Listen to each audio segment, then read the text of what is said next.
everyone, today's word tutorial table of contents என்ன மாதிரி add பண்றேன்னு சொல்லி பாப்போம். நார்மலா நீங்க ஒரு புக் எடுத்துக்கொண்டீங்கன்னு சொன்னா ஒரு டாபிக் ஒன்னு சர்ச் பண்ணணும்னு சொன்னா நீங்க என்ன செய்வீங்கன்னு சொன்னா முன்னுக்கு போயிட்டு இந்த டாபிக் என்ன பேஜ் நம்பர்ல இருக்குன்னு சொல்லி தான் நீங்க வந்து சர்ச் பண்ணுவீங்க. அந்த செக்ஷன் தான் இது. நார்மலா வந்து எல்லாரும் புலவறது என்னதுலன்னு சொன்னா வந்து நீங்க வந்து ஒரு ஹெட்டிங்ஸ் ஒவ்வொரு ஹெட்டிங்ஸும் வந்து ஒவ்வொரு சைஸ்ல ஆட் பண்றது. அதே மாதிரி வந்து நம்பர்ஸ் பாத்தீங்கன்னு சொன்னா மனுவலாவே வந்து நம்பர்ஸ் வந்து ஆட் பண்றது. இது வந்து டோட்டலி ராங். ஸோ இப்படி செய்தோம்னு சொன்னால் இப்படி டேபிள் ஆஃப் கண்டென்ட் வந்து ஆட் பண்ணுறது ரொம்ப கஷ்டமாக இருக்கும். So number multi level number என்ன மாதிரி ஆட் பண்ணுறது, அதே மாதிரி ஹெட்டிங்ஸ் என்ன மாதிரி ஆட் பண்ணுறது என்ற பற்றி வந்து நான் வந்து ப்ரீவியஸ் வீடியோஸில் வந்து கொடுத்துருக்கேன். அதுக்குரிய லிங்க்ஸ் இருக்குது, நீங்கள் வந்து டிஸ்கிரிப்ஷனில் வந்து பார்த்துக்கொள்ளலாம். ஸோ இப்போ இந்த டியூட்டோரியல் வந்து நாங்கள் வந்து ஸ்டார்ட் பண்ணுவோம். ஓகே, ஸோ இதில் பார்த்தீங்கன்னு சொன்னால் ஃபர்ஸ்ட் ஹெட்டிங், செகண்ட் ஹெட்டிங், அதுக்குள்ளே சப் ஹெட்டிங் வந்து ஹெட்டிங் 1, 2ன்னு சொல்லி நான் வந்து போட்டிருக்கேன். இப்போ நாங்கள் வந்து ஃபர்ஸ்ட் ஹெட்டிங் என்ன செய்வோம்னு சொன்னால் ஓகே, இதில் வந்து நீங்கள் வந்து கண்ட்ரோலோட இதில் கொடுத்தீங்கன்னு சொன்னால் செலக்ட் ஆகும். இந்த ஹெட்டிங்ஸுக்கு வந்து நாங்கள் வந்து ஹெட்டிங் 1ன்னு சொல்லி கொடுப்போம்.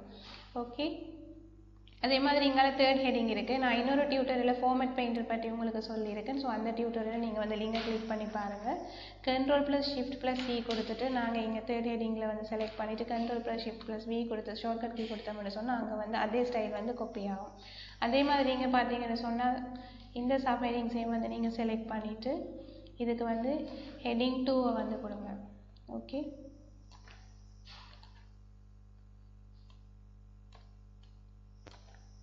ஓகே, இப்போ என்ன செய்யுங்கன்னு சொன்னால் மல்டி லெவல் நம்பர் லிஸ்ட் வந்து கொடுக்கணும். ஸோ அதுக்குரிய லிங்கையும் வந்து நீங்கள் பார்க்கலன்னு சொன்னால் கண்டிப்பாக இதை வந்து லிங்கை கிளிக் பண்ணி வாட்ச் பண்ணி பாருங்கள். ஓகே, ஸோ இதை நாங்கள் வந்து டேப் பண்ணணும் என்ன சொன்னால் நாங்கள் வந்து இப்போ லிஸ்ட் வந்து ஆட்டோமேட்டிக்காக ஆட் பண்ணுறதுக்கு இது வந்து டேப் பண்ணுவோம். ஓகே, ஓகே, ஸோ இந்த மெயின் ஹெட்டிங் வந்து ஃபர்ஸ்ட்டுக்கு வந்து நாங்கள் வந்து நம்ப பண்ணுவோம். இதை வந்து நீங்கள் செலக்ட் பண்ணுங்கள். செலக்ட் பண்ணும்போது வந்து கண்ட்ரோல் கீயை வந்து ப்ரெஸ் பண்ணிவிட்டு செலக்ட் பண்ணுங்கள். செலக்ட் பண்ணிவிட்டு ஹோமில் போயிட்டு இந்த நம்பரிங்கை வந்து செலக்ட் பண்ணுங்கள். ஓகே, ஸோ இப்போ 1, 2, 3ன்னு வந்துட்டு இனி சப் ஹெட்டிங்கை வந்து நாங்கள் வந்து நம்ப பண்ணணும். இந்த சப் ஹெட்டிங்கை வந்து செலக்ட் பண்ணுங்கள். ஓகே, ஸோ இதை செலக்ட் பண்ணிவிட்டு திரும்பவும் நீங்கள் நம்பரையும் கொடுத்தீங்கன்னு சொன்னால் இப்படி வரும். நீங்கள் என்ன செய்யுங்கன்னு சொன்னால் உங்களோட டேப் கீயை ப்ரெஸ் பண்ணிங்கன்னு சொன்னால் அடுத்த ஃபார்மேட்டுக்கு வரும். ஓகே, இனி நாங்கள் என்ன மாதிரி இதுக்கு டேபிள் ஆஃப் கண்டென்ட்ஸ் வந்து க்ரியேட் பண்ணுறது பார்ப்போம். ரிஃபரன்ஸ் வந்து போங்க. ரிஃபரன்ஸில் கிளிக் பண்ணிவிட்டு டேபிள் ஆஃப் கண்டென்ட்ஸ் இதை கிளிக் பண்ணுங்கள். கிளிக் பண்ணிவிட்டு இதில் சாம்பிள்ஸ் இருக்கும், உங்களுக்கு என்ன மாதிரி வேணும்னு சொல்லி. ஸோ இதில் நீங்கள் வந்து கொடுங்க, இதை கிளிக் பண்ணுவோம். Okay, that's it.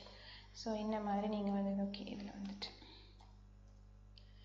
Okay, so இப்படி நீங்கள் என்ன செய்யலாம்னு சொன்னால் இப்போ நான் 2 பேஜஸ் தான் கண்டுபிடிக்கிறேன் இதில் இருக்குது. நீங்கள் இப்படி நிறைய ஆர்டிகல் செய்ய வந்து இப்படி நீங்கள் செலக்ட் பண்ணிவிட்டு டேபிள் ஆஃப் கண்டென்ட்ஸ் கொடுத்தீங்கன்னு சொன்னால் ஈஸியாக நீங்கள் வந்து இந்த கண்டென்ட்ஸை வந்து க்ரியேட் பண்ணி கொள்ளலாம்.